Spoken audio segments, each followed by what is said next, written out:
สบายดีพี่น้องทุกคนเด้อสำหรับพี่น้องคนใดที่อยากได้เวียกอยากได้งานที่อยู่ในกรุงเทพตอนนี้ทางบริษัทของเฮาเปิดหับจำนวนหลายเด้อบ่ว่าจะเป็นแม่บ้านพี่เลี้ยงน้องคนดูแลผู้สูงอายุหรือกรรมกรอื่นๆสามารถเข้ามาสมัครได้เลยแล้วมื้อนี้จะมาถามเอื้อยเพิ่นที่เอื้อยเพิ่นเข้ามาสมัครเวียกกับทางบริษัทเฮาว่าเป็นจังไดเนาะ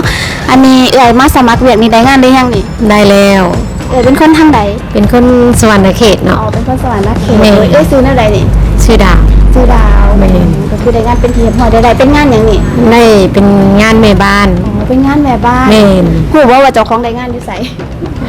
ทวีวัฒนา อยู่ทวีวัฒนา แม่ ก็คือถ้าคนใดที่อยากได้เวียกคือเอ่ยเพิ่นก็เข้ามาสมัครได้เลยเนาะเพราะว่าทางบริษัทของเราจะมีทั้งเวียก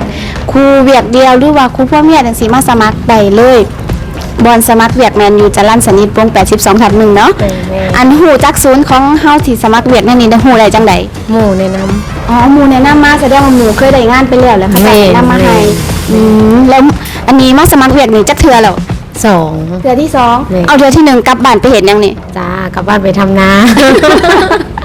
เดือนที่หนึ่งก็คือกลับบ้านเมื่อเกี่ยวข่าวเลยพี่น้องได้ร้ายว่าข่าวได้จักกระสอบ ได้200ป่าย